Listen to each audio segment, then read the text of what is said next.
Hello everyone! Ayan, so for today's video ay tara at samahan niyo po ako magluto nitong ating ulam for today. Walang iba kundi itong ating ginataang tulingan. And syempre meron din po tayong pritong tulingan na pinaksiw na po natin iyan. At yung ating gagataang tulingan ay same po, pinaksiw na rin natin yan. So luto na po yan dati. So may lasa na rin po yan. So lalagay lang po natin dyan na gulay is kangkong, and syempre may gata tayo dyan, coconut milk, ayan, yung kakanggata.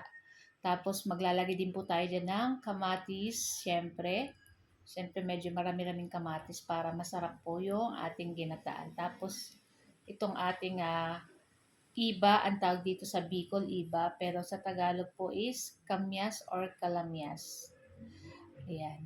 Tapos syempre, ihintayin lang po natin yan maluto, yung ating kangkong dyan, yung ating kamatis, and yung ating iba or yung ating kamyas. Syempre, maglalagay po tayo dyan ng sangkap pa ng paminta at maglalagay din po tayo ng asin. So, kayo na pong bahala kung ano pa po ang gusto nyong ilagay. Para sa akin, okay na po ang asin. At ang gata naman po ng niyog ay na-miss na po yan. Pero naglagay pa rin ako guys ng 1/2 teaspoon ng sugar para pampabalance lang po sa lasa nitong ating niluluto. At pagkatapos naglagay na rin po pala ako dyan ng 4 na siling pangsigang para pampabango, at syempre pag medyo na pisa-pisa siya, may konting anghang naman po yan. So, hindi ko na siya pig slice para hindi po masyadong maanghang. At pagkatapos, ayan, bago maluto yung ating paksiw, ay itong ating ginataang tulingan, ay maglalagay tayo ng suka. Kasi ang ating kamyas ay konti lang yung nakuha. So kung medyo marami pong nakuhang kamyas, kahit hindi na maglagay suka kasi maasim naman po yung kamyas, kaya lang konti lang yung nakuha natin dun sa puno ng kapitbahay. Charot.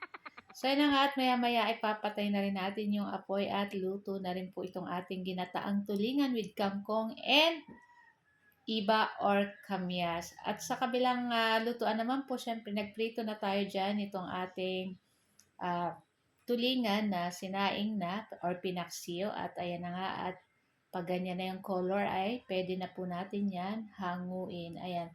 So, shout out nga po pala sa ating mga new followers ng Ma'am She and Three Sons. Ayan, welcome po sa aming page. At sa ating mga friends and followers na lagi pong nagsusuporta sa Ma'am She and Three Sons, thank you so much everyone. Ayan, God bless us all. And that's it. So, iyan na at ready na po ang aming lunch. So, tara na guys, at samahan nyo na rin po kaming kumain itong ating napakasarap na ulam for today's video. So guys, thank you for watching and see our next video again. Ciao! Happy lunchtime everyone! Sarap!